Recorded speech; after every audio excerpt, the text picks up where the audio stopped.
guys, welcome back to Resistance Chicks. We're your hosts, Leah and Michelle. Today is November 14th, 2017. Now, what I wanted to start off with while we're waiting for people to arrive in the live chat is for those of you that did not get to catch it, last night we went to see Genesis 3D, and it's actually called Paradise Lost. We didn't know it. Well, I think I kind of knew there was a part one, but I wasn't. I changed that title to top news because we're covering a lot of stuff. And in today's top stories. Leah's having me change the title while we're live. All right. Can't do anything without her. All right. Okay, so anyway, it was absolutely phenomenal. I do not have words for how good it was. It was professiontal. It was and Michelle visually not having appealing. Words. That's a pretty big deal. Ha ha, she's funny. Ha ha. No, seriously, as soon as it started so what they did is they present facts and then they give you a theatrical animated a kind of account of the first verses one. Honestly, Genesis. If there's one thing I'd have to nitpick on is that they didn't show how awesome it was going to be in the trailers. That's very true. I know. They should have put some of that big booming voice and some of that the special effects. This was up there with Avatar. If you guys have seen that movie, and when this was really, really, really well made. We were actually able to interview Chad Hovind, which is Eric Hovind's cousin. We didn't even know he's a pastor at a church nearby here, Horizons Church. Afterwards, yeah, and he told us that the animator, I think it was Ralph himself, yeah, that he used to work for one of the big studios doing this stuff. So that's why the 3D was amazing. So why am I talking about this right now? Because the DVD isn't coming out for 3 months. Well, guess what? You have an opportunity to go and see it in theaters. And I want if you missed it. If you're going to watch it at all, go see it in 3D because it's not going to be the same. Like, there were like butterflies flying at our faces and going into canyons. I mean, even if you're not a Christian, even if you don't believe, I mean, just the stunning portrayal of our planet is worth seeing, you know, for $10. I had said to Horatio, you know, here's the thing. Atheists don't just like not study Greek mythology because the gods didn't exist, right? So I think this is a really good research standpoint for other people to understand what Christians believe, because I have to tell you, in my spirit, since I was a child, this account of creation is what I have seen in my mind every single time I read Genesis. Together like this. And actually, I would say that a lot of movies have kind of put this together, but not in a creationist way, but in like, you know, what would happen in a sci-fi world type. Right. So they did like an excellent Star job. Trek, where they rebirth the whole planet or something. It kind of just goes along these roads. It does. So I want you guys to go and see. It was really cool to this movie interview, on Thursday, if you can. We're interviewing this guy, and he just so happens to say, "Oh, I'm in this movie," and then I just didn't even notice.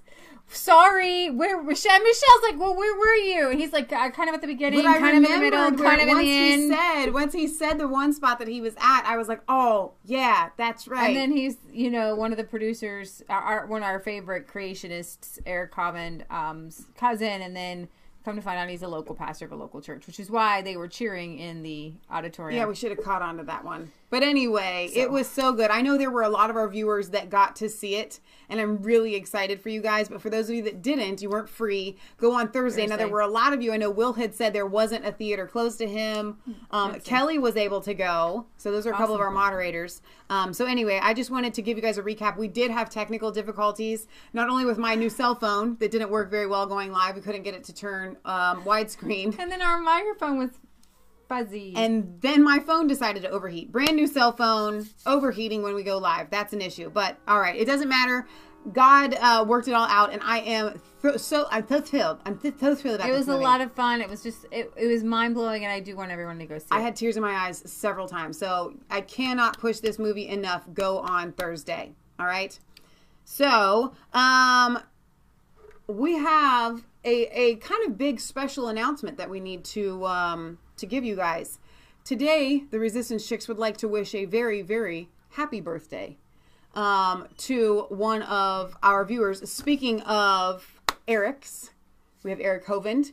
We have Eric D.A. who has a birthday today, and your wife, Eric, has told us about it. She did not tell us, however, how old you are. Terry, I want to know how old the man is, so we may give him the proper respect due his happy birthday age.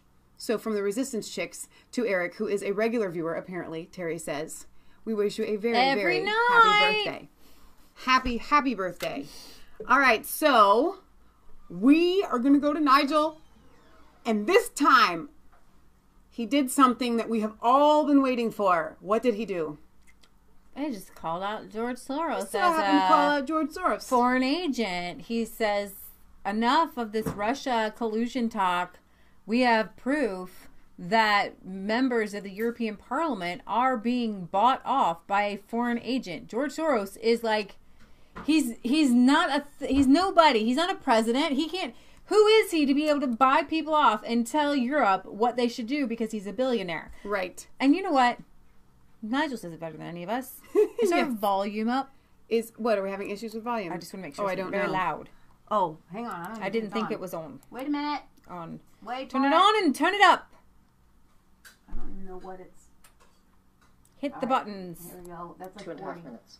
Thank you. As Mr. Moscovici said at the start of this, the leak of all these papers and lists of people with offshore holdings has come about because of the Society of Investigative Journalists. But what's not been said this morning, and I think is relevant, is that the funding of these investigations came from one George Soros. Now, I say this at a time, I'm going to come back to so what. I'm going to come back to your so what. It may have some personal interest for you as well. I say this at a time when the use of money and the influence it may have had on the Brexit result or the Trump election has reached a level of virtual hysteria.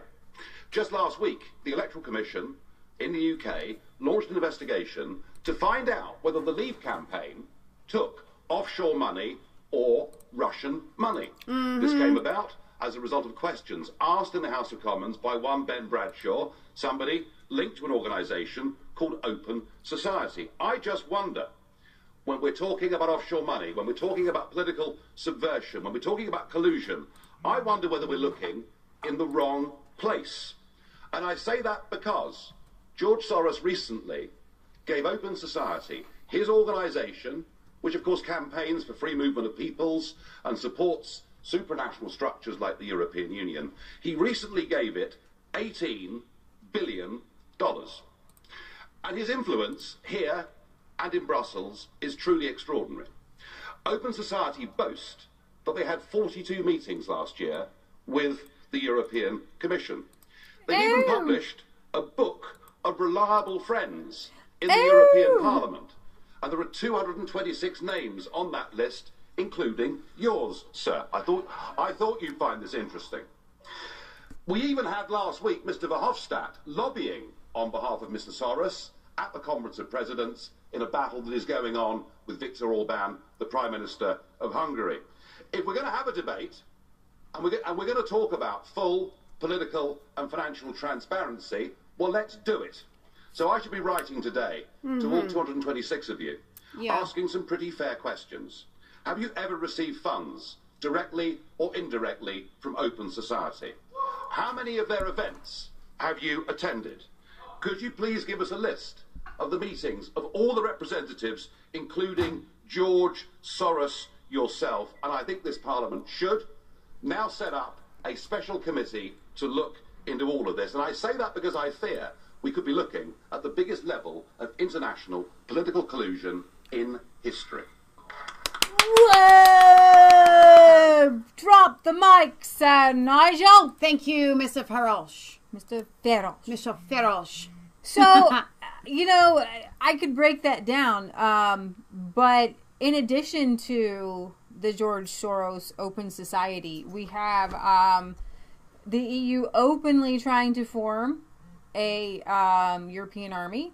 Yeah. The question being, who would be the supreme commander-in-chief? Would it be Germany? Would it be France? Would we have another Hitler rising up again out of the shadows? I mean, this is a really bad idea. Yeah. And they're saying that they want to do it because Britain's leaving. Like, what? you're thinking Britain's going to be now a military threat, or you're just afraid because the rest of the countries don't have a great military and Britain's the only country to have a good military? I mean, what is it that you're thinking, Mr. and Ms. Globalists over there? This was a mic drop, and we brought this to you. The 200 and how many people were on their friendly list, and they wrote in a book. Why would you put people's names down like that? I don't know, but I love how Nigel was like, "We'll find out. Perhaps you're on the list." Why would you do that? I thought it was excellent. Why are they? You know what? In their open society, maybe they need to be a little bit more closed. Because here's the thing: George Soros is a much bigger threat to the entire world than Putin. Okay, he has laid out the idea of mass immigration, mass migration. And he has the funding to back that, to support it, to try to make it happen. Exactly, and the 5 countries in 7 years, or 7 countries in 5 years, Clinton's behind that. Barack Obama was behind that, making instability in the Middle East. Talking about instability in the Middle East, Saudi Arabia and Iran still not making nice with one another.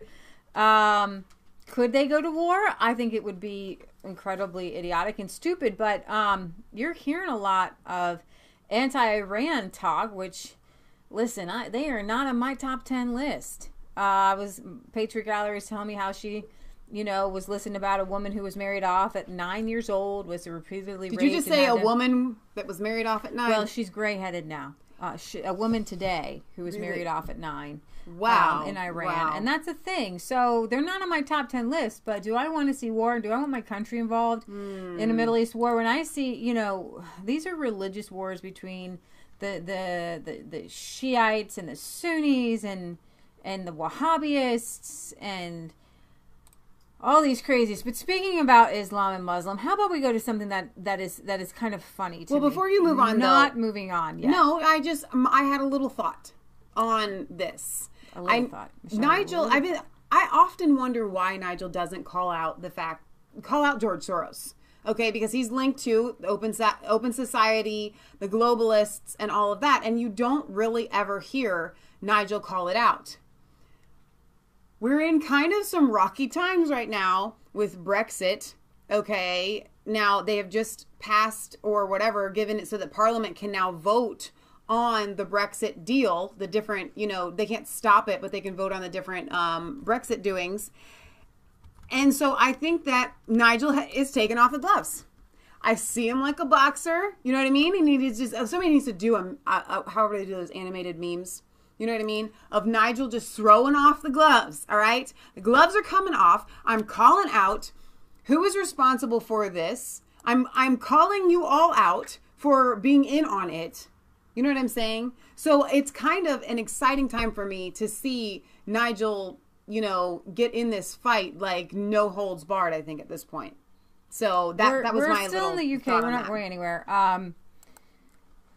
First off, in the UK, if you're from the UK, you probably have heard of your local grocer called Tesco and their Christmas ad, which seems to have made a few waves, both in the social justice warrior camp and in the traditional Christmas camp, featuring headscarfed women and headscarfed children in a Christmas ad.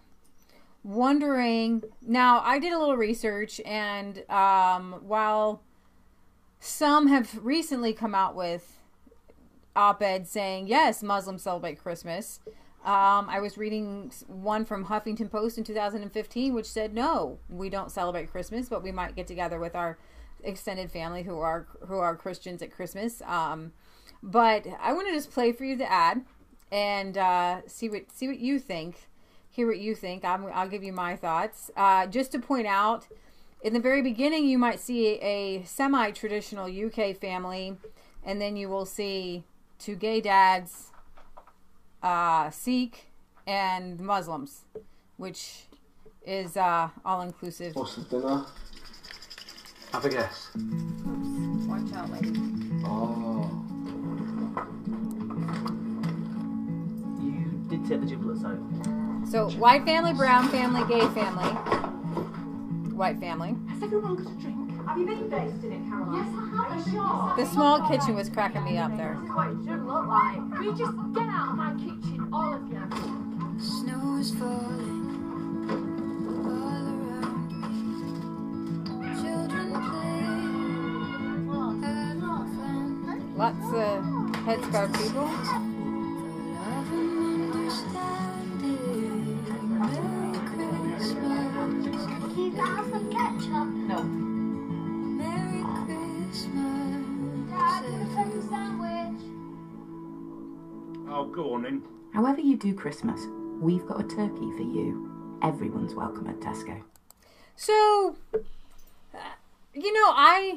I really wouldn't have thought to think about that ad because I see social justice in everything. Yep. So we see it everywhere. It's not that big of a deal to me. The fact that they went out of their way, okay, to literally pull in everybody on the outskirts. Those gay guys have bacon slapped on that turkey.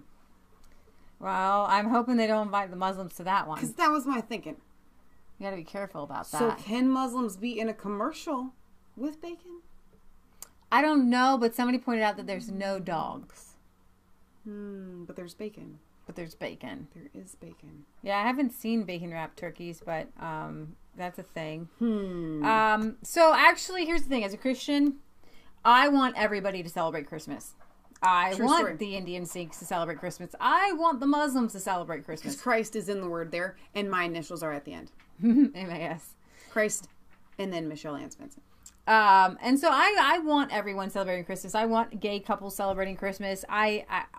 Where I find and I understand the offense is that there wasn't any Christ in this Christmas ad.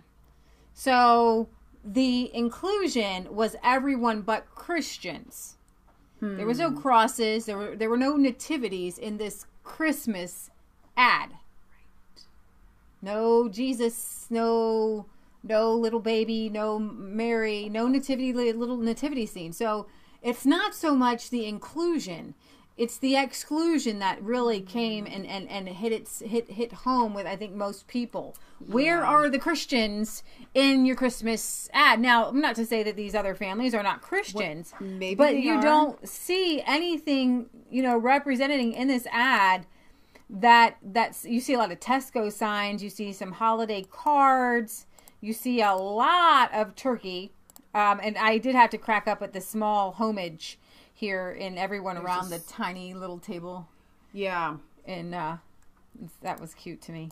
There was a Christmas tree, but no real Christian homage, but a huge Muslim homage.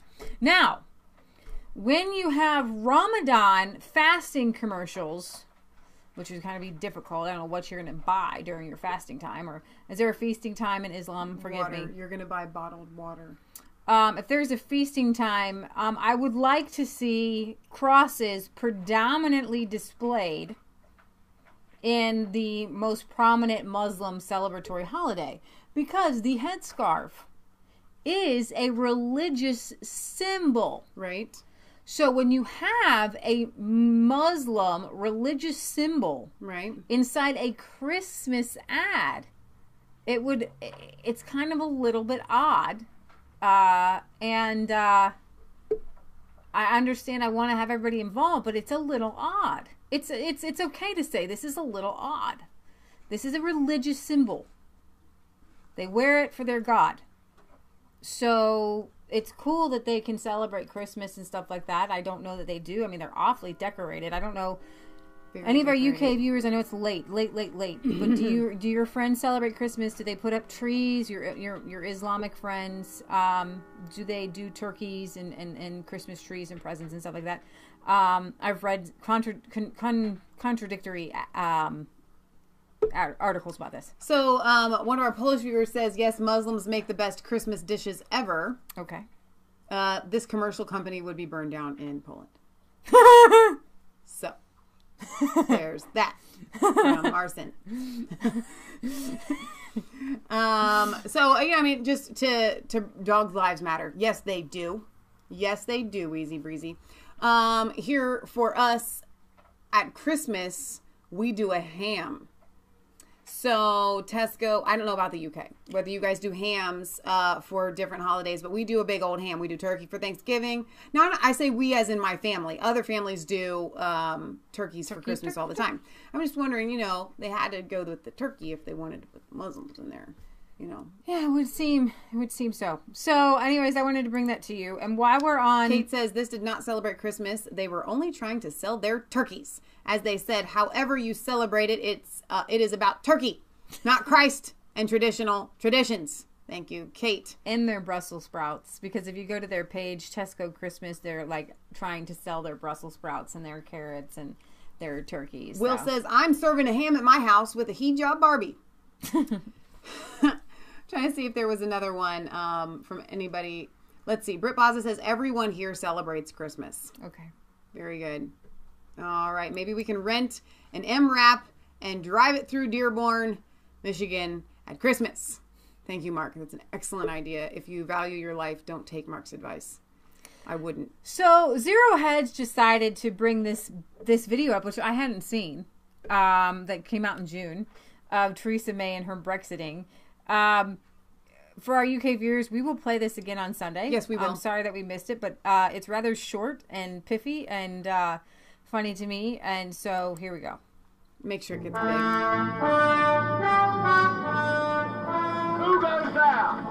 I have just been to see Her Majesty the Queen, and I will now form a government.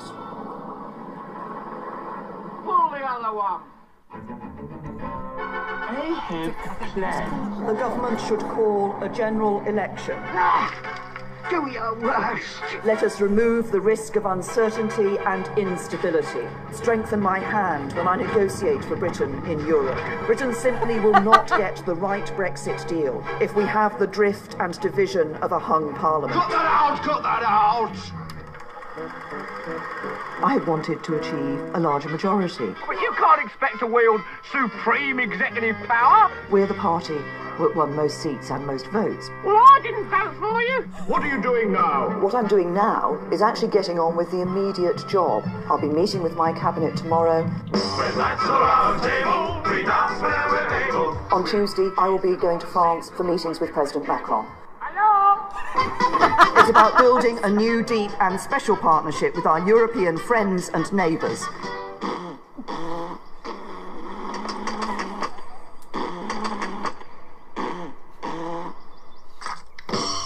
We will continue to work with our friends and allies in the Democratic Unionist Party. Those are productive talks. We want a shrubbery. This is what my cabinet, this is what my government will be getting on and doing. Yeah, yes, it is. Yeah. This is a government getting on with the job. Yes. Yeah, we are. We have been for some time. Ages. What I'm feeling is that actually there is a job to be done, and I think what the public want is to ensure that the government is getting on with that job. Quite. Here he is. Oh, goodness me. I warned you, he's got a vicious streak a mile wide. It's a killer. Nothing has changed. Nothing has changed. No. Yes, I bet.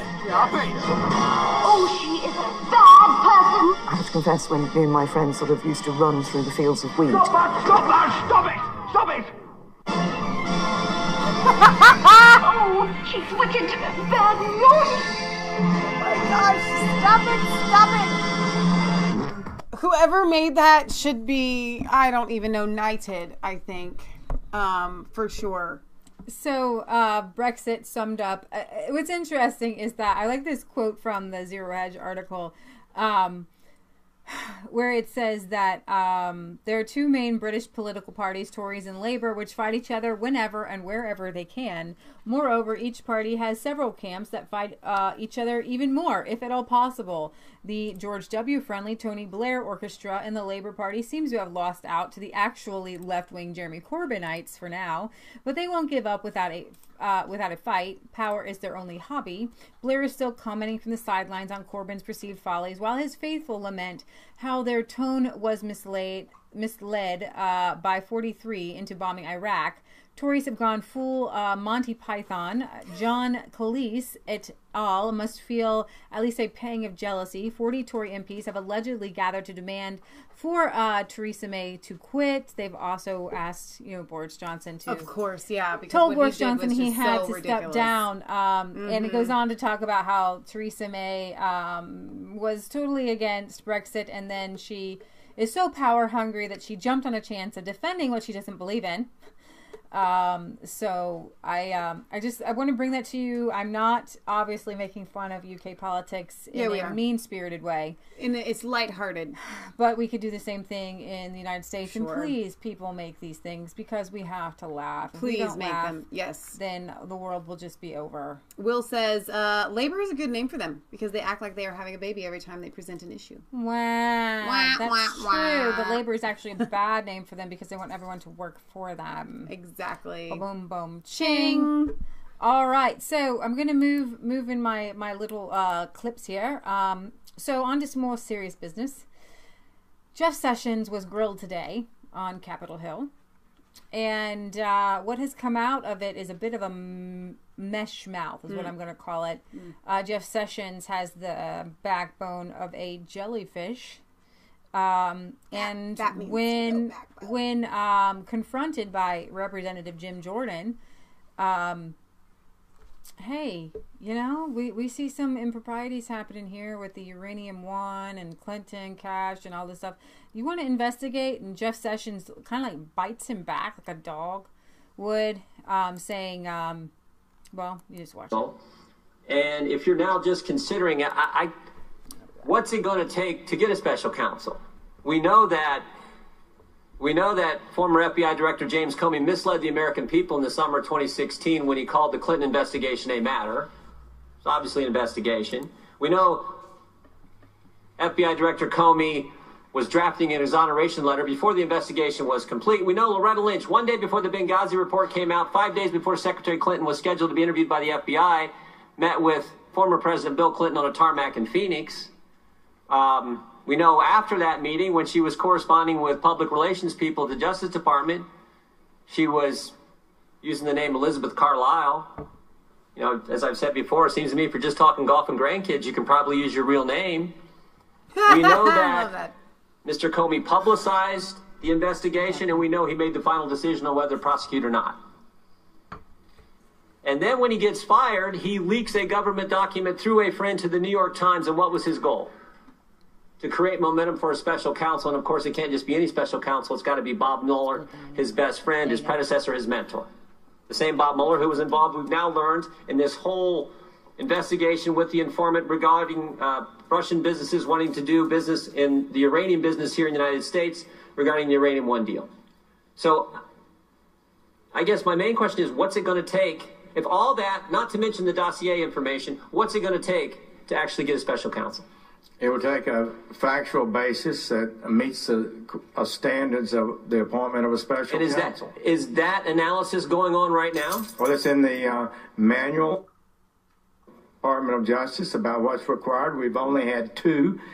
The first one was the Waco, Janet Reno, Senator Danforth, who took over that investigation as special counsel, and Mr. Mueller. Each of those are pretty special factual situations. Let me ask it this way. And we will use the proper standards, and that's what only thing I can tell you, Mr. Jordan. Well, I appreciate that. You can have your idea, but sometimes we have to study what the facts are and to evaluate whether it meets the standard. Well said. So let me ask you this. If in fact, a special counsel. Well, we know one fact. We know the Clinton campaign, the Democrat National Committee paid for, through the law firm, paid for the... He goes on to say, he's talking about... What happened? That's the end of that clip. I'm sorry. Well, dang it. He goes on to talk about this Fusion GPS. Now, why would you not investigate the people who brought forth the dossier that was used to create the special counsel that is happening against Trump right now? Wouldn't you go deeper? Like, if you're going to go deep into something, you go... They don't want to go A lot of the stuff that was leaked saying that Trump colluded with Russia came from this dossier that we didn't find out who funded it until like a little less than a month ago. Right. But everyone knew who it was, but nobody knew who it was. Right. Nobody would say it was me. Even Clinton has said it wasn't us, even though millions of dollars went into this. Millions of dollars. They're dropping the bucket for most people. And you know what? Here's the kicker. Donna Brazile volunteered on the campaign and wasn't paid a penny. But they paid this opposition research over $1 million. Right. But Donna Brazile couldn't get 50 grand to volunteer. Do you see what I'm saying? I think, here's the thing. You guys have to understand that the agenda runs so deep that when they do this research, you know, even in the Russian-Trump collusion, it only stays on the surface. They don't actually dig deep, because in digging deep into the Trump-Russia collusion that didn't exist, these are the things that you find out. So, of course, Donna Brazile didn't take any kind of income. She was doing it because she had an agenda. All right? Her pockets were being lined somewhere else down the line. All right? She says that's why she had to write her book, because she got mouths to feed. Mm-hmm. Yeah, whatever. No. Maybe she gambles on the side. I don't know. But seriously, if they really do dig deep, they actually find the truth. So they don't want anybody digging deep. Right, exactly. So let me show you what Trey Gowdy had to say after this. He's pretty upset too with Jeff Sessions' response here today. Exists, and I'm not talking about a conflict with Robert Mueller. He's not supposed to be looking into Uranium One, but we have an entire Department of Justice. Sorry, guys, hang on. Headed by someone that President Trump picked named Jeff Sessions, and he is free to follow any fact pattern, including the fact pattern in 2010. From a congressional standpoint, I'm very interested. You know, I've spent almost all of 2017 trying to figure out what Russia did in our 2016 election cycle. It is not beyond the pale that they also would not have been our friend in 2010 when we were selling them our uranium reserves. So I am all for looking into it. Whether or not it has anything to do with Hillary Clinton or not is of no consequence to me. It is worth looking into solely because I don't think... Sorry, the clips aren't complete and full. There's another clip where Jim Jordan goes today. He goes on CNN. Let me see what he has to say here. What we do know are all the things that we have learned in the last few weeks on top of what Mr. Comey did in 2016 relative to the Clinton email investigation. All that combined certainly warrants a special counsel. Jim Comey called the Clinton investigation a matter, not an investigation, attempting to mislead the American people. Jim Comey began drafting an exoneration letter prior to interviewing Secretary Clinton, prior to finishing the investigation. Jim Comey, when he gets fired, leaks a government document through a friend to the New York Times for the stated purpose of creating a special counsel to look in possible Trump campaign and collusion with Russia, which there's been no evidence of that. So all that goes on. And now we learned here in the last few weeks about what took place when Bob Mueller was FBI chairman regarding the Uranium One deal, and all the facts that have come out regarding the dossier, who paid for it, how it was financed, was it turned into an opposition research turned into an intelligence doc, all that together. If that doesn't warrant a special counsel, what the heck does? So obviously there needs to be one. That's what we're going to push Attorney General Sessions on today. Well, it's obvious. So that's what he said he was going to push Jeff Sessions on. I don't feel that Jeff Sessions is taking this very seriously.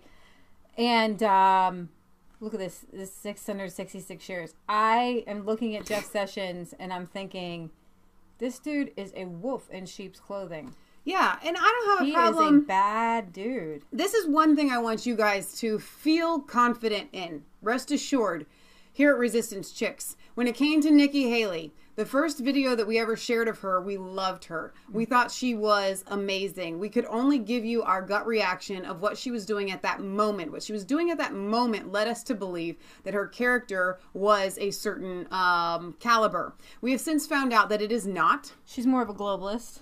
Exactly. And we have recanted on our support of her.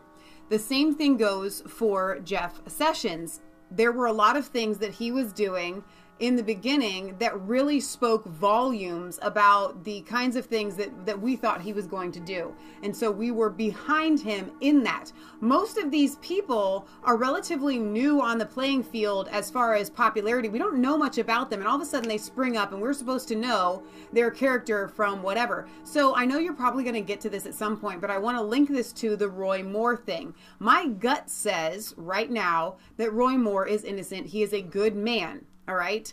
But here at Resistance Chicks, I promise you that if our views ever change, if more facts come out, we do not stick loyally with anybody just because we said something in the beginning to support them. And this is difference between people on the right and people on the left. I have to tell you, no, the lefties who follow us, you don't count because you are outliers. You are right.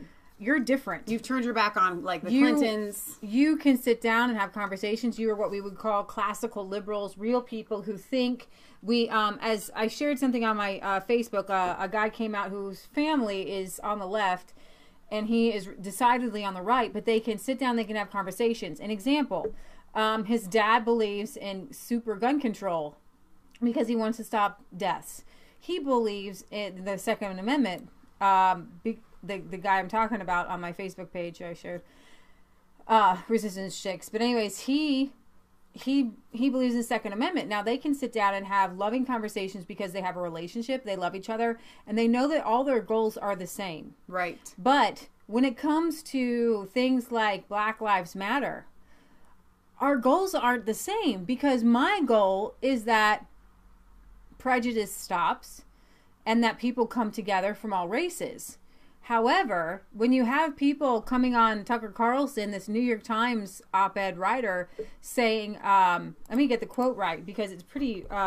While you look that up, let's see. Roy Moore tried to get into the panties of young women 40 years ago. He is a typical government prosecutor and not as bad as his left-wing counterparts. I don't exactly agree with you on that. However, there is a double standard going on, and we were talking about that earlier today, that the mainstream media keeps asking everybody if they're going to pull their support from Roy Moore. And yet, who was it that, was this on Tucker? Where they were like, well, why aren't you pulling your support from, what is the guy's name? With the other guy. Menendez. I knew it began with an M. Okay, who's being prosecuted. Yeah, we'll get to the New York Times article I was talking about. I have these lined up. The first thing I have lined up on this Moore issue, because this has seriously been bothering me. All day long. Literally, she has said that no less than 10 times today. Because I believe victims. However, there is something that is as bad as molesting someone, and that is to molest someone's character by lying about them. Correct. You can ruin and tar somebody's name through lying, and actually the Bible says that if you lie about someone, you actually want to murder them. Right. Well, and actually some people don't know in the 10 Commandments, everybody just thinks that don't lie is a part. That's not what it is. It's don't bear a false witness against somebody else. One of the 10 Commandments is don't bear false witness because it is such a huge thing. Yeah. Saying, I caught 10 fish. Is a pattern that literally lines up with their life choices. Correct. Okay, like Louis C.K. is the comedian, had joked about raping children. When they're dead. Weinstein has been well known, and everybody's coming out saying all these different things. Right. Now, with Bill Clinton, everybody knew from the time he was in Arkansas to the time he was in D.C., even Colin Powell, in his emails that were hacked last summer, said Bill Clinton was still banging bimbos or whatever. So this can't say that on our show. Well, he said the F word. Okay. My point is that right now, Bill Clinton is being dragged back into the court of public opinion. Mm-hmm. And Bob Menendez is they're inching him into the public opinion. Now, if Bob Menendez, you probably don't even know who he is. He is a senator who is on trial for corruption and for sex trafficking, and he's of young women. Going to be convicted because they had enough evidence against him to bring it to trial. But no one has denounced him, but he is on trial today. Today, this very day. Well, This week. Okay. Okay, this week. Right now, as we're speaking, he's going through trial. Right. And I don't hear anybody pulling. When I see the rhinos running, when I see Paul Ryan and Mitch McConnell. Right. Okay, and Michelle and I were talking about this. I try to put two and two together because I'm looking at these different victims. And you have to look at them, and what they did, in my opinion, what the Washington Post did with Roy Moore, who I really, honestly, could care less about. Why do I care about this? Because I believe that this is an affront against conservatives and against people trying to drain the swamp. Right. So what they're doing is, even if Roy Moore did do these things, right, they're only bringing them to the forefront, right, because they are worse than him. Which brings me to also Texas Rancher, aka John Petter, says, I don't believe women when they come out after the primary election and 1 month before the general. And then it says she's the worker for Hillary Clinton campaign in 2016. There are different. There's several different actually accusers. 5 now, but still, very good point. One, this is too convenient. One, we have to take off the table. Because she has sign language for Biden and Hillary. She said she dated him at 17 when the legal age of consent in that state was 16. Which I think is too low, but still not illegal. But here's the thing. The age of consent doesn't have anything to do with dating. And she says that, gasp, he kissed her twice in 2 or 3 months. Okay, so we have to put that chick to the side. Mm-hmm. I remember being 17. I graduated early from high school. I was in college at 17. Okay, I remember 17. A guy who was only going to date a girl and only kiss her twice in 2 to 3 months. Right. That's a man of high character. Right. So, and he did say that he never went out with a girl without their mother's permission. Right. So a lot of these things aren't lining up. The 14-year-old, her story doesn't mesh up. Her mother says that her mother and her, I believe, are in cahoots on this. But she says that her daughter never had a telephone in her room at the time.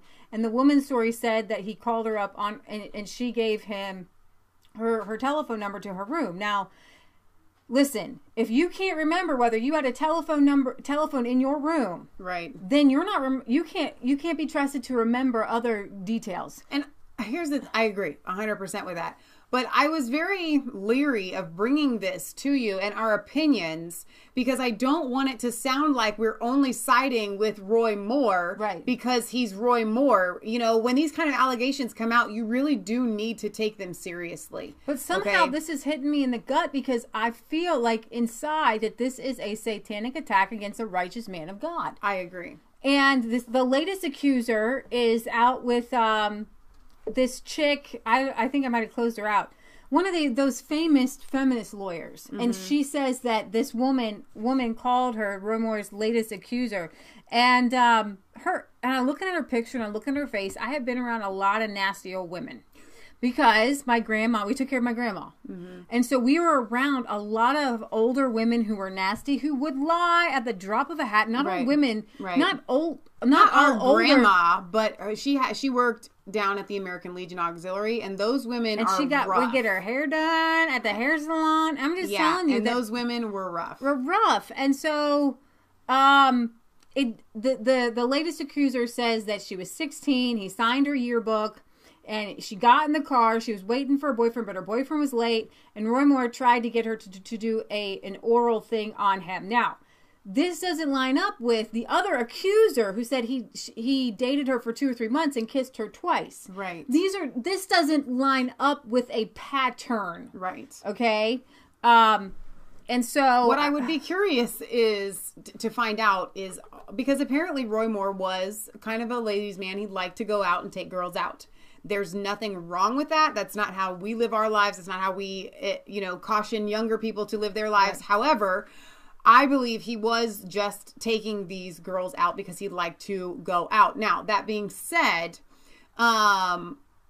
we don't know beyond that what his character was. We only have, like you said, the character pattern after his life to go on. Now, his wife, obviously, this never happened to her. He didn't treat her this way. Right. So anyway, I was going to say, I would be curious that any of these other girls that he took out could come forward and say, well, he always treated me nicely. You know. Yeah, I want you to hear in his own words, and you make the call, because this man is being tried in the court of public opinion. Right. Can you come a little closer? Boy, I can't see much. Okay, thank y'all for being here tonight. Thank all the people in Gallup that have come at this late hour and for being here. I want to address what's been brought out on television today by Gloria Allred and a client that she has Gloria Allred. about things I allegedly did. I want to make it perfectly clear. The people of Alabama know me. They know my character. They know what I've stood for in the political world for over 40 years. And I can tell you without hesitation, this is absolutely false. I never did what she said I did. I don't even know the woman. I don't know anything about her. I don't even know where the restaurant is or was. And if you look at... What's interesting is that with the two other women whose stories actually make sense, he confesses that he knows them. Like the 17-year-old who he did date. Right. But he thought she was older, so... Right, but 17 was still legal and he didn't sleep with her. He dated her. This situation, you'll see that because I'm 11 points ahead, or 10 or 11 points ahead, this race being just 28 days off, that this is a political maneuver and has nothing to do with reality. It's all about politics. I'd like to let my wife make a few statements. I've been married to this man for 32 years. We've been together for 33 altogether. He has never one time lifted a finger to me. He is the most gentle, most kind man that I have ever known in my life. He's godly. He's loving, and everybody in this community knows it. These are our church members. These are our family. These are our friends. These are people that know him just like I do. These things are false. And it's ugly. It's the ugliest politics that I've ever been in my life. Thank you. Judge Moore, Beverly Young Nelson says... So, listen, if I'm going to take... at this point, you literally have to take one person's word. The 14-year-old, or previously, obviously, she's an older lady now. The former 14-year-old accusing, or Roy Moore and his wife. Right. So this is the woman who is accusing Roy Moore. And listen, I know these kind of women. Mr. Moore reached over and began groping me. Him putting his hands on my breast. I tried to open my car door to leave, but he reached over. And I don't want to go to the rest of that, but she is awfully nicely dolled up for such an occasion. And this particular, the lawyer... I believe it. Mitch McConnell believes it. Just totally. He doesn't know anything about her at all. But he just totally believes her right off the bat. Just totally believes her right off the bat. And listen, in this kind of... it says that the fifth woman to accuse Roy Moore of sexual misconduct, but that's actually a mischaracterization, because the other woman was like 18, right? Who he was dating, right? Some of these women are just they're not actually, there's not actually something there, something that's illegal, like sexual misconduct. The 17-year-old that he kissed twice. There was no sexual misconduct there. It was just the fact that she was considerably younger than him. I think that they had to bring in another woman because they were trying. They didn't have enough to really get it. They weren't sinking the ship yet. Now, all right. So once again, I have to bring it back to, I know a lot of our on the fence viewers may be like, well, how come you're siding with this case? And then as soon as somebody, C.K. Lewis or Louis C.K., whatever his name is, Weinstein, you're ready to jump on the bandwagon. Now, here's the thing. A lot of these people have a history of these things already. George Teaki has a history of sexual misconduct. So when accusations come out, you're more likely to believe them. We didn't show you guys the audio because it was really bad. I shared it with Michelle in Kansas of George Teaki on Howard Stern. He is asked. Maybe I did show you guys. No, you did not. He is asked. Well, he says... Howard Stern says, well, you never just went up and grabbed a guy by the crotch, did you? And he says another word. And George Teaki answers actually that he has. And so Howard Stern jokes and says, "Oh, some light consensual thing." He goes, "No, this is George Takei. Actually, it was really hard, and I grabbed him really hard because some people need a little coercion and are a little afraid." So my point is that a little afraid. They're a little afraid. So then you just. So my point is that when you see a pattern. Then you see it's like algebra. There's no pattern here with Roy Moore other than him being a good man. We're missing a key to the equation and the only ones who are coming to this conclusion are Mitch McConnell and Ryan and all of these people we can trust. The Swamp. Patriot Gallery has come to grace us with her presence.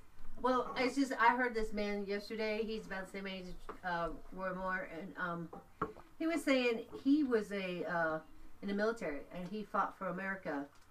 And now he feels awful. He feels terrible. He didn't know how bad his government was. He didn't know how evil his government was. And he has killed people. And he said, I'm a changed man. I didn't realize how bad my government... And you have to allow for change. That's what Jesus Christ is all about. That the whole idea about repentance is you see the wrong you've done. Oh my gosh, I'm wrong. I'm sorry. And he said, the man I was when I was 20, 30 years old, I'm not that same man anymore. Especially after 40 years. I mean... You change over time. Even if you remember yourself in high school, who you are today, if you're 25, 30, whatever, 35, you've changed. And time has a way of changing people. And you can get upset and grab them by the collar and, what did you do? And this moment, they have to express their feelings. It really did happen. Right. But they also have to accept maybe he's changed. Maybe he's not the same man today. Because nobody is. Time changes you. And if it doesn't change you, then you become the really bad guys. What are their names? Weinstein, Clinton. Right. People like this who are habitually been this way since they were high school. They never grew up. And it never stops. They never change.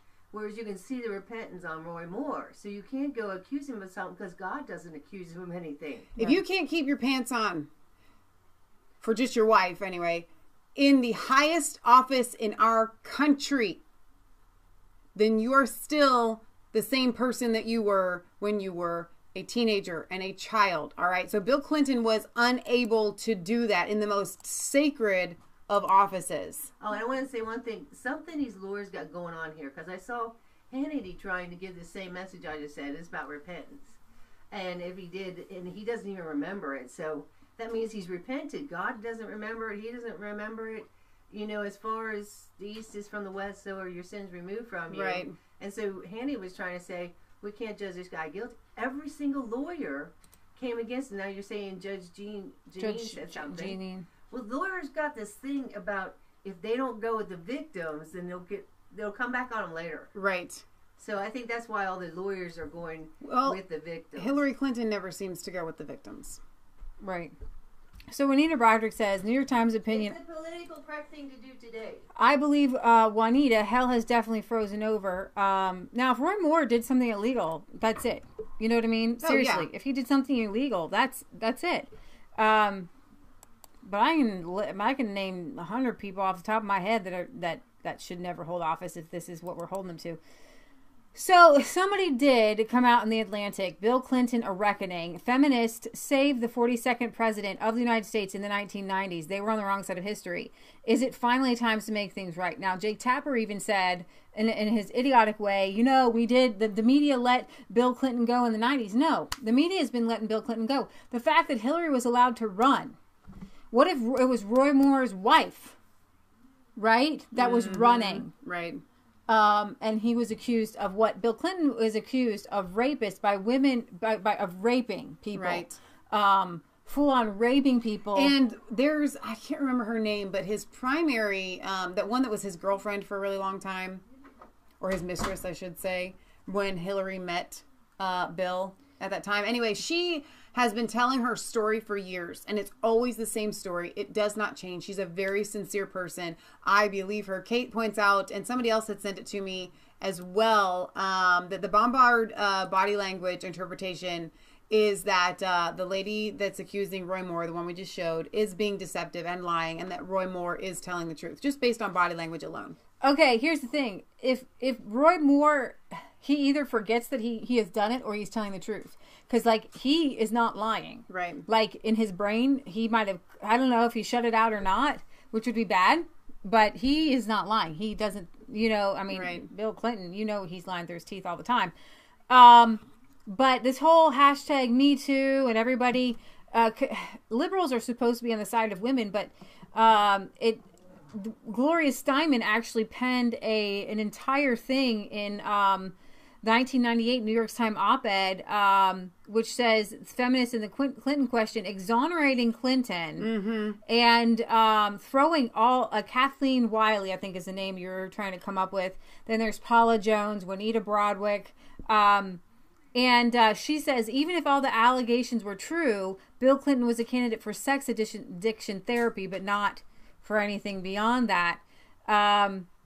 And she throws everybody under the bus and says that even with Paula Jones, when Clinton had her come into the room and he exposed himself, that was just a pass to see if a woman would take it. That's what that's just what men do. Because that's what married men that are the president of the United States do. Well, he wasn't president at the time. I think he was the governor. But yeah, that's what governors do.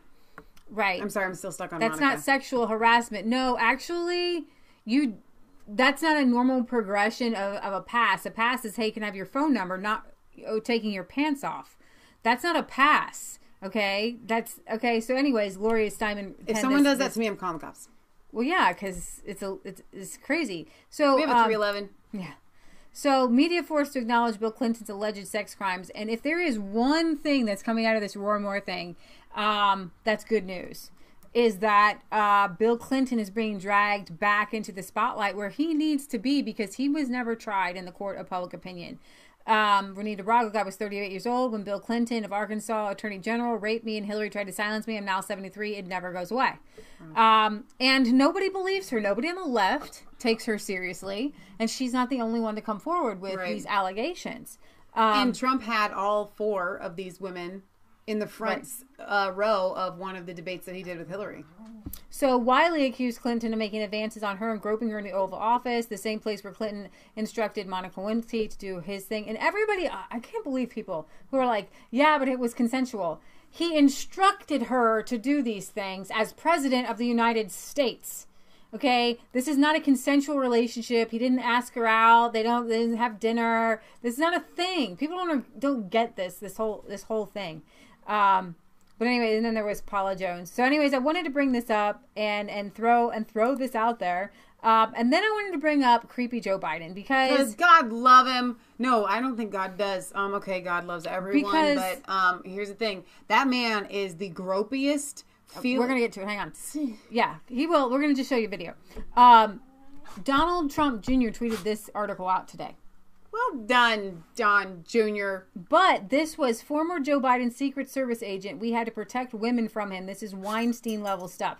A former Secret Service agent assigned to the Vice President Joe Biden residence claims that the service often had to protect female agents from him. Speaking on the condition of anonymity, the agent asserted that we had to cancel the VP Christmas get-together at the Vice President's house because Biden would grope all of our wives and girlfriends' rears. And he would mess with every single woman or teen. It was horrible. According to the source, a Secret Service agent once got suspended for Biden touching his girlfriend. So he threw him up against the wall. Right there. See, thank you. Somebody that actually did something. Because if I'm one of these wives or what have you, and Joe Biden comes up and grabs my hiney, and I'm assuming this is in a room with other people, I'm calling it out. And y'all know I got a loud mouth. I'm calling it out at that moment. Okay? I'm going to say something. Why weren't these people saying anything? This agent said that they were specifically concerned about women in the Navy. They would try to make excuses to get the women away. That Joe Biden at his house, when his wife wasn't home, and he had female Secret Service agents there, he would swim naked, but only when his wife wasn't there. And who wants to see that man naked? Like, that's the whole point. That is not okay. All right, so some of you have seen this, but we're going to play this again. Spread your legs, you're going to be frisked. Drop their hands. You say that to somebody in North Dakota, they think it's a frisk. Drop their hands to the side, you know. I think you're in trouble, right? You will well and faithfully discharge the duties of the office upon which you're about to enter, so help you God. I have no doubt about it. I'm heading up to Capitol Hill now to swear in new members and old members of the United States Senate. And as Vice President, it's one of the great opportunities I have. I loved the United States Senate. It was a collegial place. There was many friends in the Republican Party, the Democratic Party. And today is a really special day. Thanks to give out here. First and foremost to my perfect wife, Stephanie. And then he like senses it and he turns around like gotta touch his wife. Ava already mentioned. Right? Selfie with White Tiger in New York. Well, that's not very weird. I mean, selfies make sense. That good smile.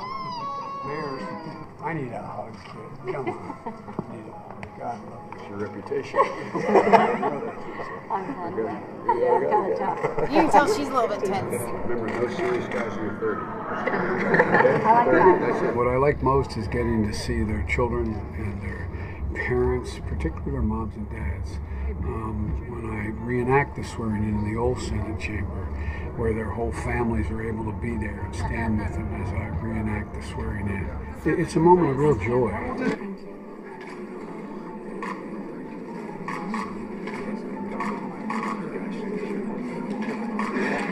Don't touch me! Even the mom was like. It has to do with Republican and Democrat. It has to do with having the opportunity to actually join the single most important legislative body in the world. And it is an enormous honor. His head does not need to be that close to that many women. Ever. I consider myself a And he gets behind them. So they can't get away. It's good to be going back, and it's good to be able to perform this function. Hang on, though. Can I just, for... I'm not doing this. Yes, you Watch are. this It's part of the job. Constitutionally required. No, I thought this was one where actually he pats away, Jeff Sessions pats his hand away from his grandchild. Oh, I wish we had that one. Yeah. All right, so I have to tell you guys something. Now, we are not a huggy family. And Leah's about to get really, really mad at me. But I have to do it. I have to do it. Now, we were sisters. You can watch Leah's body language. She doesn't even like to be touched. But if I was this close to Leah, like, it better be a picture. What if I was Joe Biden? And why is his face that close? Why is he leaning? I don't even want to get that close to you. No, but why I don't want to get that close to people. That close. That's really close. To talk to somebody, to whisper.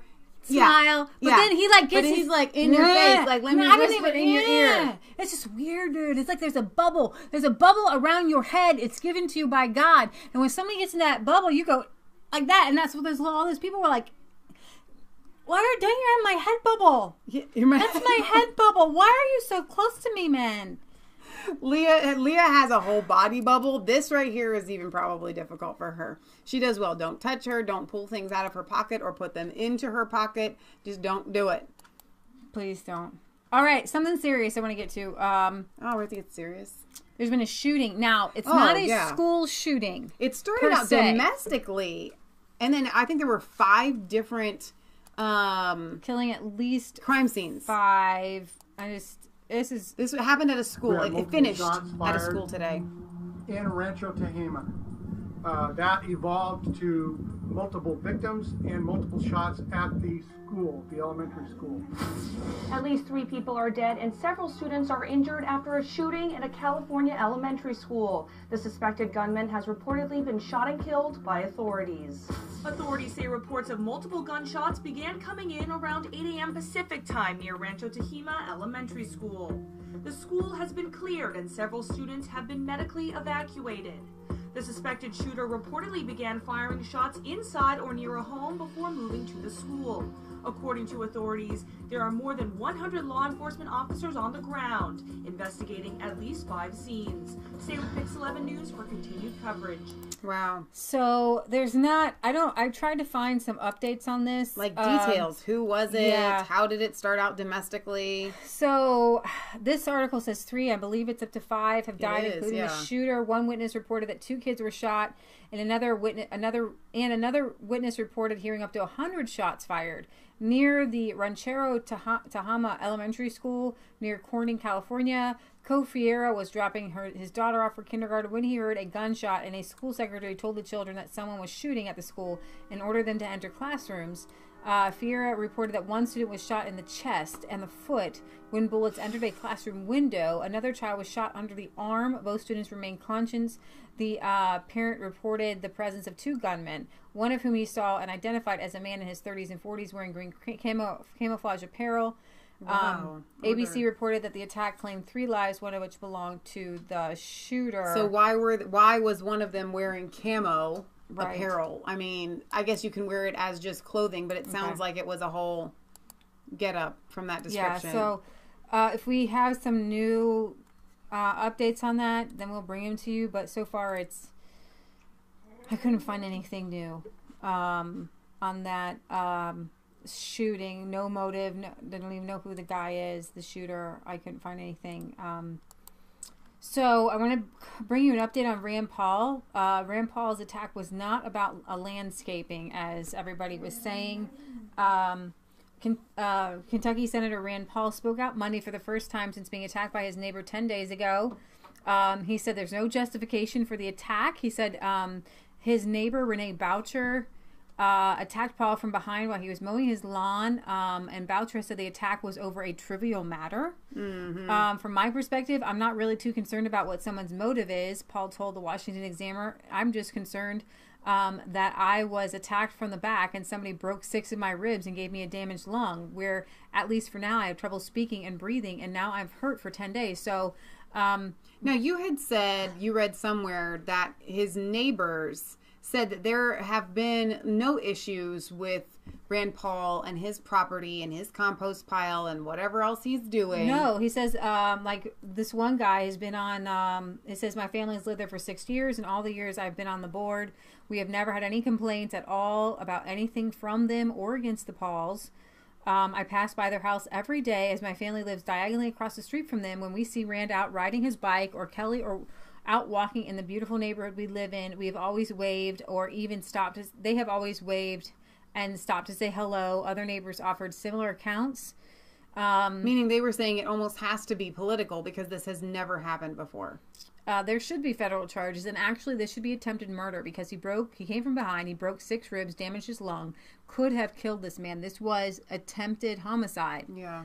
Maybe not attempted murder, but maybe even, attempted murder. What do you call it when you don't? Manslaughter. Attempted manslaughter. It was an accident, didn't mean to do it. You can't have attempted. Whatever.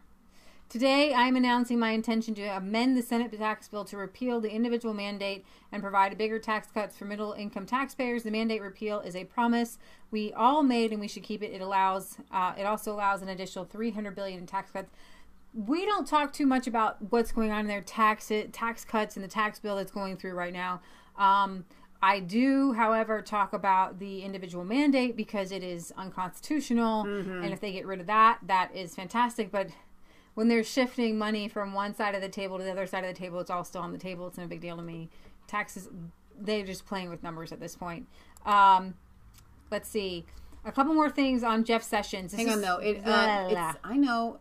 It's no attempted. It just is manslaughter at that point. Like, it's manslaughter is when it has actually taken place, I think. I'm assuming. Now, Kelly, back to the school shooting. Kelly said that she had tried to send us some links on Twitter. I got your link of the live footage in the email.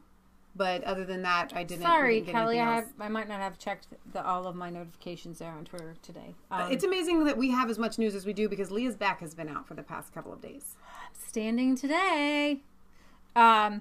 Sarah Carter, who broke the story on the whole dossier GPS thing. Representative Jordan asks Sessions, did FBI pay for the dossier on Christopher Steele? Did FBI have Steele on the payroll? Who leaked the info on dossier? Sessions said he cannot reveal investigations. Jordan asks what's it going to get to special counsel. She is on the front lines of the story. She's trying to get something to get done, and Jasper's just standing right there. Jasper. She wants a lot of attention today. Funny. And here I want to bring up one more thing on the Fusion GPS. Yay. All right. Committee, there's going to be a closed-door session with the co-founder of Fusion GPS, Glenn Simpson. This is the firm that commissioned the anti-Trump dossier, and based on our reporting, was a significant reason why the FBI opened its Russia investigation during 2016. Simpson is really under a lot of pressure right now. He's facing questions over whether he personally crafted portions of that dossier, whether he paid journalists to plan story and publish stories that were favorable to his clients. And even more importantly, there's not a lot of hope that he's going to answer a lot of these questions. His lawyer has indicated that he may well take the Fifth to some specific questions about his clients and the funding. And just for some context, when Simpson was on the Hill in August in front of the Senate Judiciary Committee, he was there for 10 hours, but our contacts say that he did a lot of delaying tactics, a lot of stalling, and they provided records that were essentially useless for committee investigation. So, yay! So the founder of Fusion GPS, who basically is behind the whole Russian dossier, the whole craziness, is going to testify, but it'll amount to nothing. But I wanted to bring that to you anyways,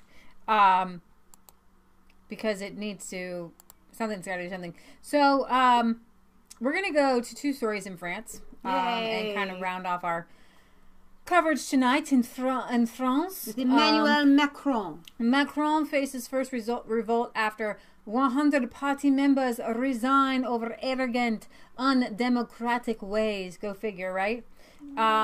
It's not a lot of people, I guess, in their party. Not like people who are, I guess, elected, but party members of his centrist movement announced they were stepping down due to its arrogant and undemocratic methods. Mr. Macron, he won a victory in France, but 6 months into his presidency, 100 members of his centrist Republic on the Move party. Jasper, Michelle, what? She is just petting the dog. She is fine. She is absolutely fine. You can let her roar. I got kisses. It will be okay. But she just needs attention. We broke the line. No, she doesn't need attention. Normally I would just go throw her out front on the line that we have, but Kansas mowed over it. Right. And I can't now. She can just be ignored for now. There's treats on the floor. She's fine. Old. She had a birthday the other day, and now she's 13. She wants to be on camera. Jasper, you want to be on camera? I gotta go to bend down and pick her up, and she runs away. All right, finished. I'm sorry. That's okay. I was petting my dog. I know. It's like you guys are here with me. So they were saying that Macron is basically just a personality cult.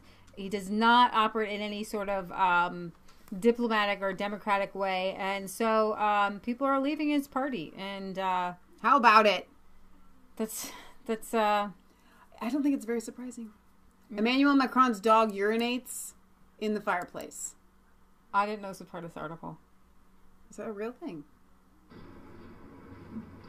J'ai regardé aussi avec la ministre des Transports pour travailler sur la question de la mobilité du futur notamment. Et je tiens de faire un truc assez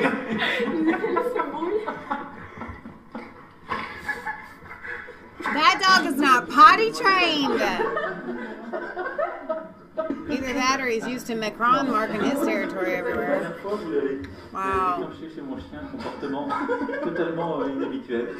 Mais bravo, mon gars. Bravo. Qui est le maître de ce chien? You know what?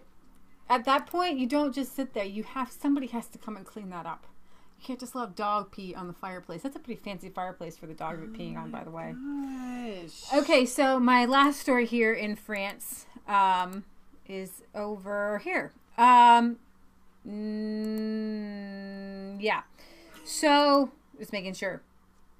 France, she's fine. She's okay. She's okay. Cry? She's okay. That was a cry. I know. She's going to be okay. Jasper, you're okay.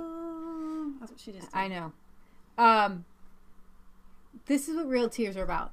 France, can you hear her? She's very talkative dog. She's fine. She's been outside. She is fine. Unlike that dog in Macron's building there. What's happening here? Refocus. France here I am. I'm with does you. not have an age of consent. There's no age of consent in France. So anyone can consent in France. But if you are assaulted, it's as a child, it's just considered assault if you say something. It has to be a judge will decide whether you were actually assaulted.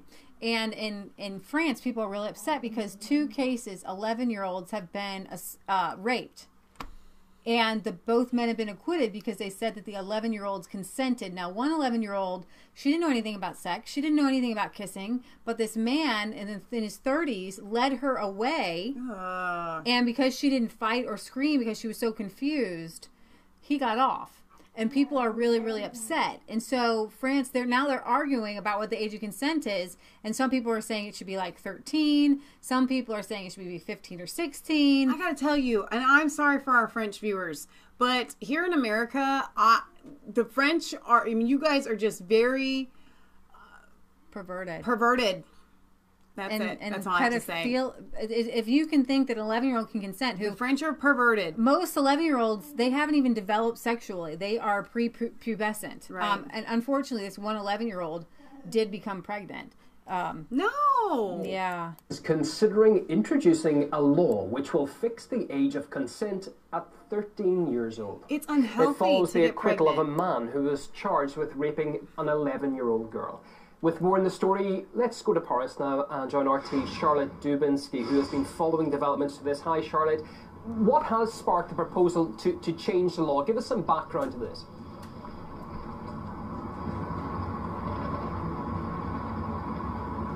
Well, the 30-year-old man was acquitted of raping the 11-year-old girl when he was 22 years old. This is a case that's been in the court system for some time in France now. And the fact that he was acquitted of raping this 11-year-old girl has caused absolute controversy here in France. People describing an 11-year-old child as being innocent, as being unable to give consent to sexual relations, regardless of what the situation was. Now, some of the details of this case have been pretty horrific. It turns out that the girl, who was 11 years old at the time, actually became pregnant following that sexual encounter, and then later gave birth to a child that's now in the foster system here in France. Now, this case has provoked the French government to say that it will re-look at some of the laws in the cases of presumed consent when it comes to children having sex. But that in itself has caused its own controversy, because the French government has suggested that the lowest age for presumed consent that it's looking at is 13 years old. Scandalous proposal. Governments and media, what do you have inside your head? France will become a tourist destination for pedophilia. 13 years, still too young. Why do we absolutely want our kids to grow up so fast? Let them be children. 15, 16 years is an age reasonable for sex questions. Well, it's not just the only case of its kind here in France. Just in the last few months, another man was acquitted of raping another 11-year-old girl. And at the time, we spoke to some children's charities who are absolutely outraged that the court system here in France could deem that a child that young could give consent. But here's my question, though. All of this outcry of, 13 being the proposed age, that's too young, I'm assuming by, French people or whatever, or, they said it's going to become a hotbed for pedophiles. Well, if there isn't an age of consent right now already, then wouldn't it already be a hotbed for pedophilia? Obviously it is. Exactly. Obviously it is. So, yeah, there are different ages of consent all around the world. And, it's funny because people like to say, whether an age of consent is 16, 17, or 18. These are minimum ages so that people who are older can't prey upon young, innocent people to make it illegal. These are guidelines. These are suggestions. These are ways to try to keep people safe. And as we've gone through intense, we've broken this down. And we've shown that in the majority of cases, it is older men preying on young girls. So girls are definitely disproportionately used and abused in this manner. And, in this, we have a society where people leave their families, they leave their homes, they're gone all day, nobody's watching them, nobody's keeping an eye on them. Hey, where you at? Where you going? There's a whole family breakdown that we have in society where there are certain parameters, there are certain things that keep you safe from predators, people who would spy out potential victims. We always know as kids, don't talk to strangers, never get in a car with a stranger. If a stranger stops to ask you directions, just walk away. Things like that. Stay where I can see you type things, or don't go too far. let me know where you're going. Go in packs, go in groups. There's a lot of different things that we have in societies that, we used to have families who keep an eye on other people. What do you think I think... Did she go downstairs? No. What are you doing? She just wants cheese, I bet, in the kitchen. Sorry. Jasper's just being real ornery tonight. So, yeah, there's France for you. Actually, I think I might...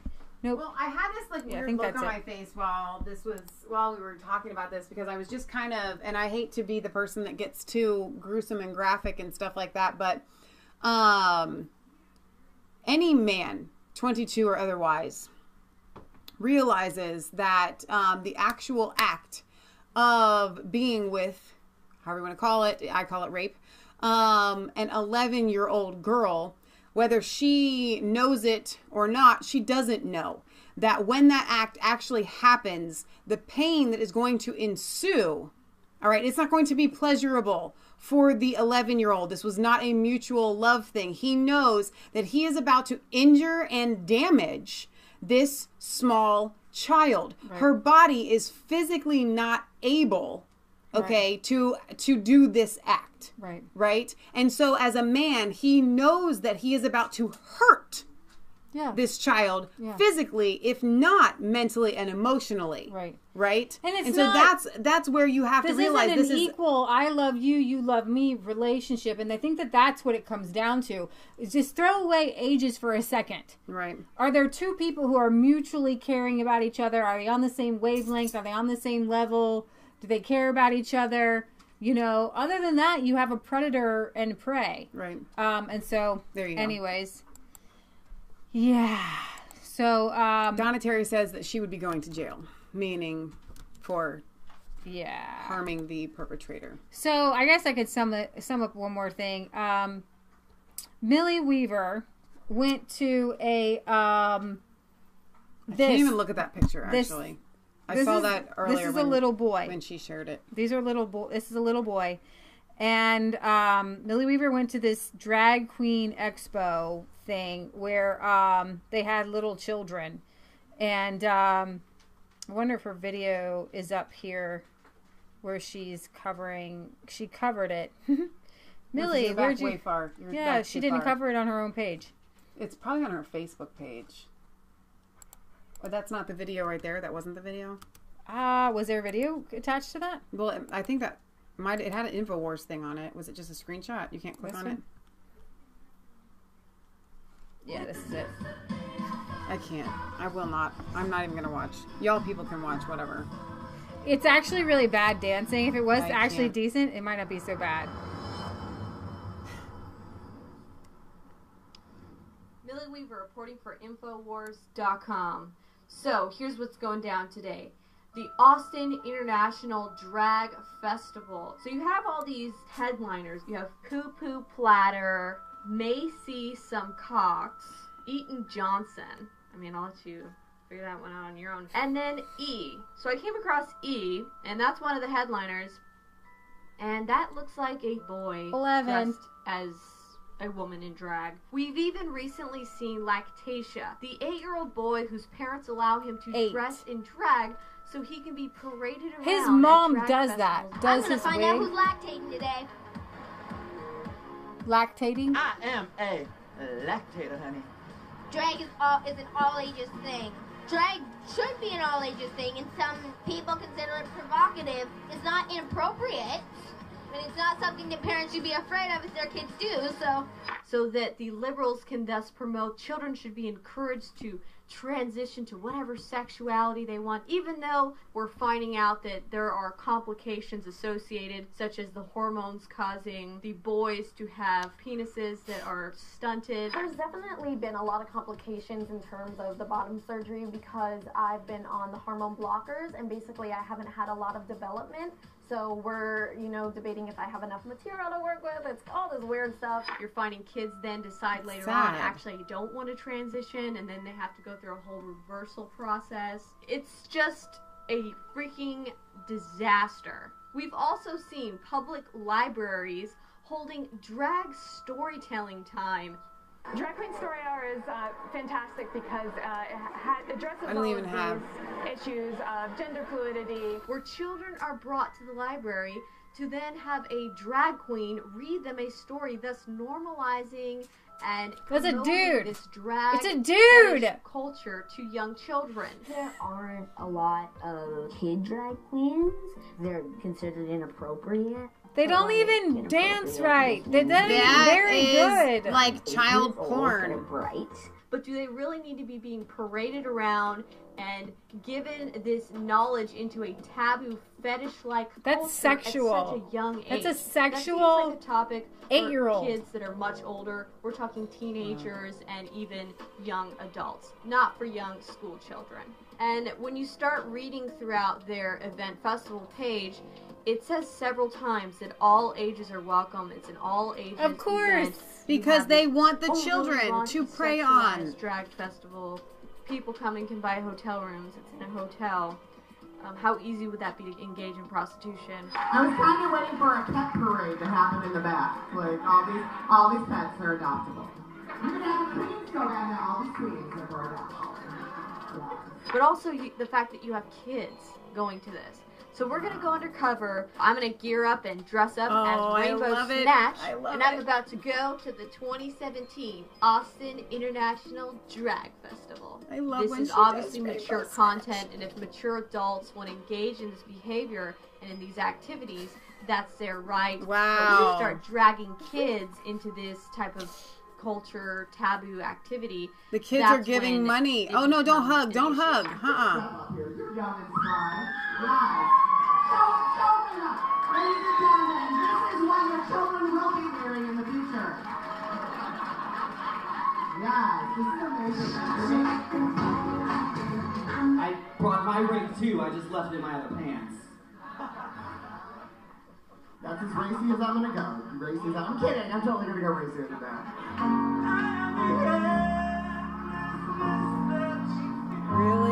Really? How many days does it take to run a cable under the stage? Apparently more than 2.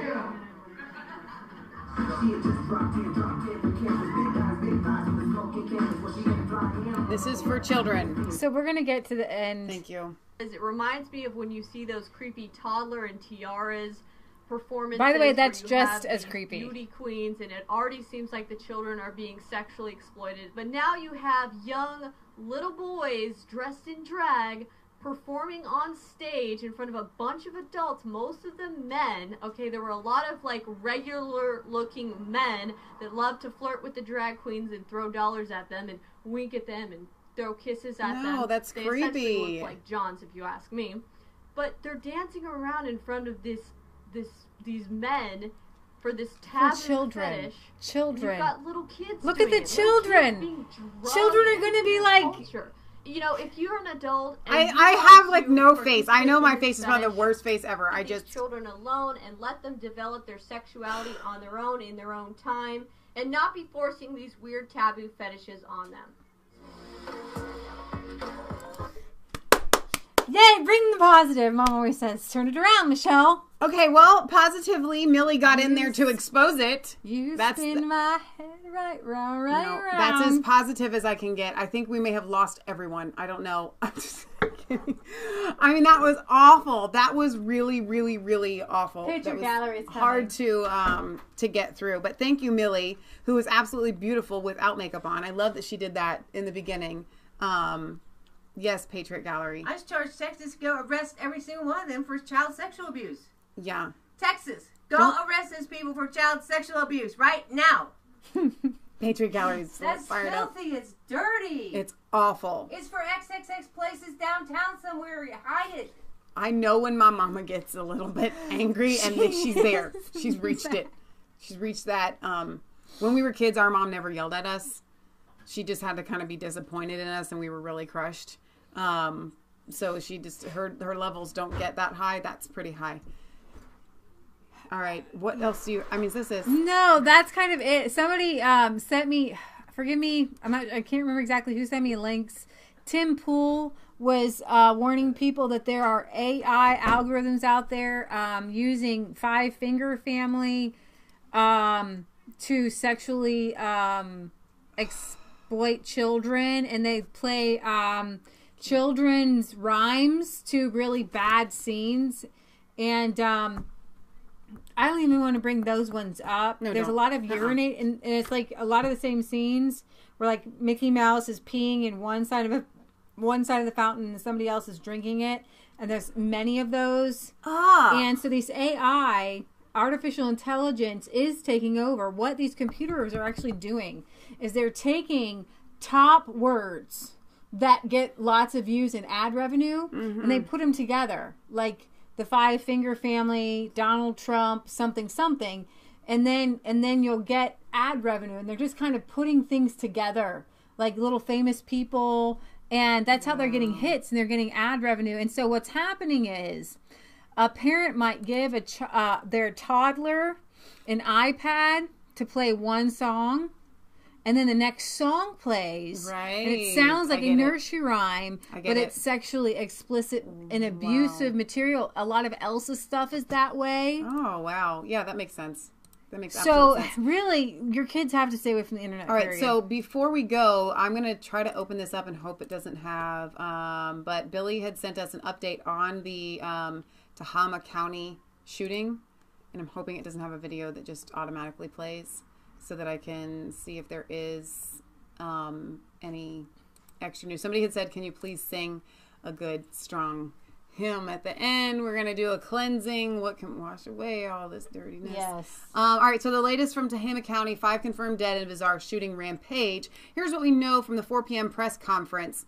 The shooting started at Bobcat Lane, where the suspected shooter lived. 2 people were killed at this location. One was a neighbor. The deceased female neighbor is said to be someone the shooter had a dispute with in January. The shooter then went through neighborhoods firing his gun while driving around. The elementary school heard the shots being fired from a quarter of a mile away and immediately locked down the school. The shooter then rammed the gate of the school with his vehicle and then entered on foot with a semi-automatic weapon, but was unable to get inside. Once he realized it was locked down, he then proceeded to drive from Stagecoach Road, shooting his weapon.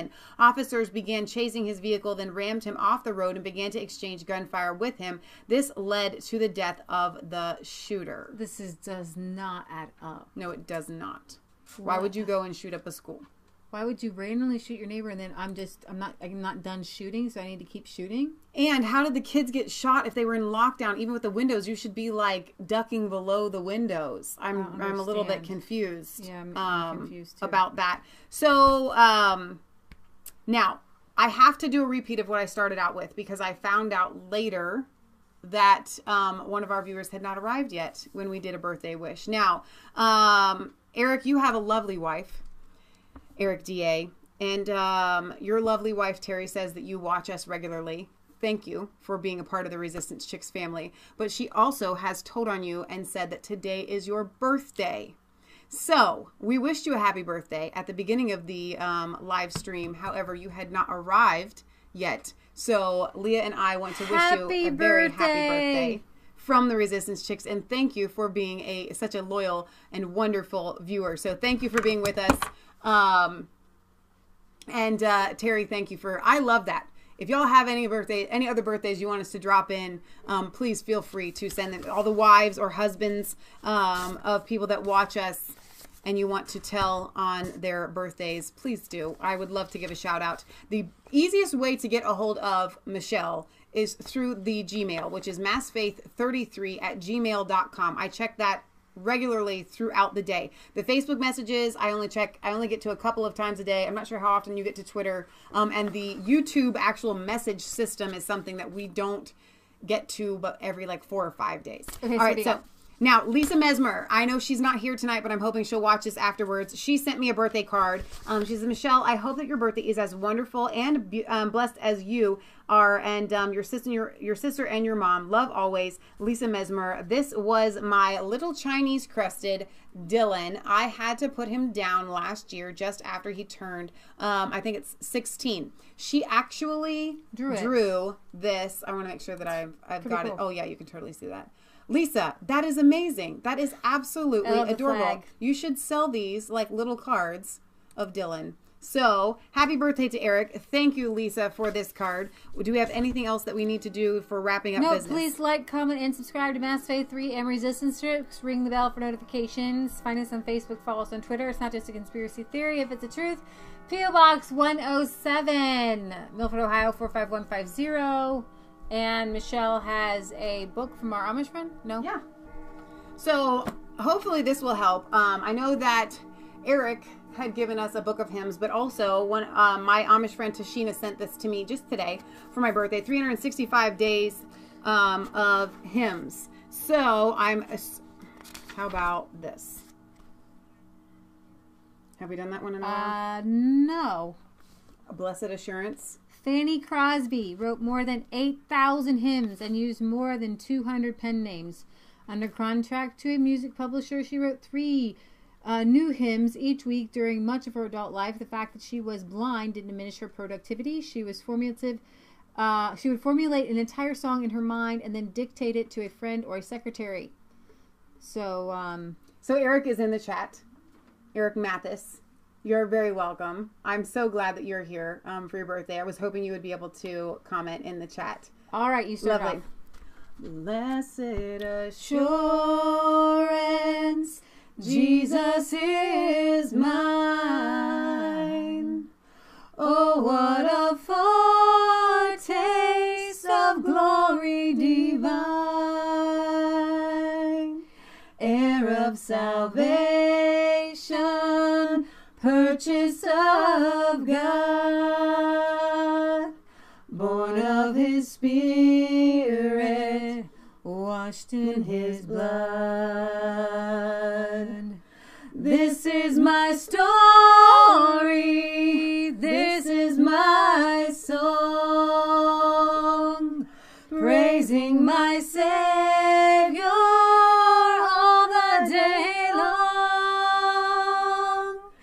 This is my story, this is my song, praising my Savior all the day long. You want to do one more?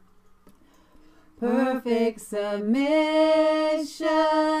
perfect delight, visions of rapture now burst on my sight. Angels descending bring from above echoes of mercy, whispers of love. This is my story, this is my song, praising my Savior all the day long. This is my story, this is my song, praising my Savior all the day long. So we had a lot of icky news tonight, and so I think that wraps don't lean it up. on the left, don't lean on the right, lean on the word of God, exposing the globalists and the perverse wherever we're at, because if we don't call it out, people will just keep letting it go on, and I'm glad people are calling it out. Exactly. And now, don't be afraid of it. I mean, a lot of people turn it away because like, ooh, no, call it out. It's and then shut it down. Exactly. Shut it down. Party's over. Shut it down. Shut it down. We go live every Friday at 6 p.m. Eastern Standard Time. We may tweak that for this Friday and do it at 5. We have a friend we want to take out for her birthday. So we may do it from like 5 to 6:30, possibly. So I want to give you guys a heads up on that. Again, that's Eastern Standard Time. We also go live every Sunday at 1 p.m. Eastern Standard Time. So then at this Sunday, we'll be able to give them a turkey update. We're going to help a friend butcher some turkeys on Saturday. So we will not be going live on Saturday, I don't think. But Friday, probably at 5 p.m. Eastern Standard Time. So be on a lookout for that. I'll probably put it out on Facebook and Twitter ahead of time if we do. All right, we love you guys. God loves you. God bless. We'll see you tomorrow, hopefully. Yeah, with Wednesday, as the Lord leads. That's what we always say. All right. Adios. Signing off. It didn't go. It's not going. There it goes. Sydney was really good tonight. I was cold, all alone. No place for home every day. So afraid.